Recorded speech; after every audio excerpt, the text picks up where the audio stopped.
take number 30.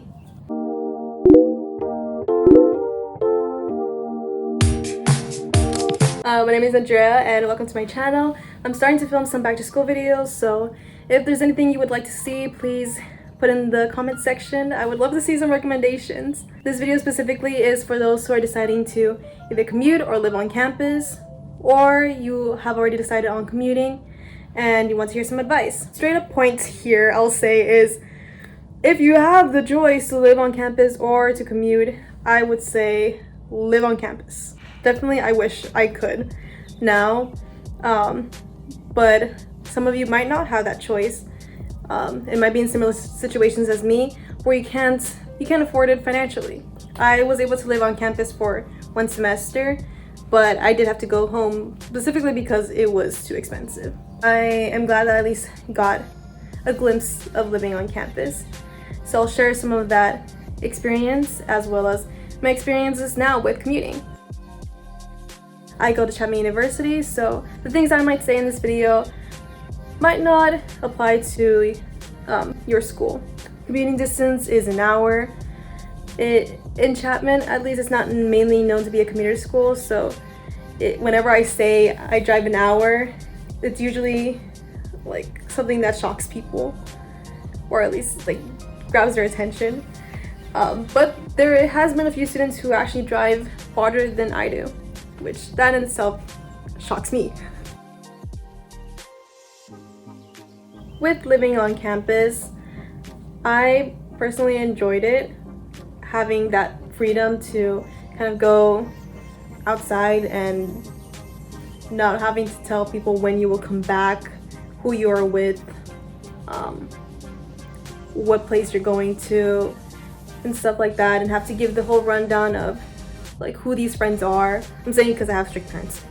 So I think that in itself is the main factor of me not liking commuting. But I will say though, when I did live on campus, it was during the start of the pandemic. I chose the worst time. That's probably goes down in the list of the worst decisions of my life. Choosing to live on campus during the pandemic.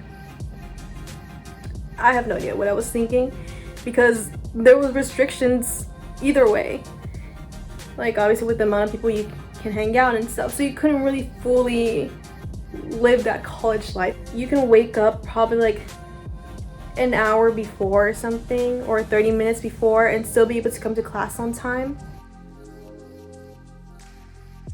What you would spend on gas in a month is probably half of what you would spend for rent, so that in itself is probably the only pro to commuting, sorry. Then the cons, it's a pretty long list. Sometimes your friends want to hang out on like the weekend and stuff.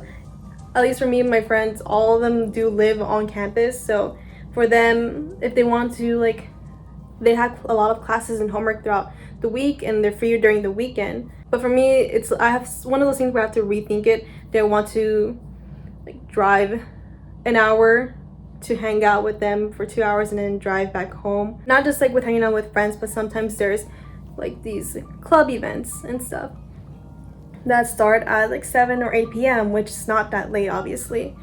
But let's just say your class ends at 4 p.m. I usually always have to think, do I want to wait 3 hours to go to this like 1 hour club event? Or sometimes it's even more than that.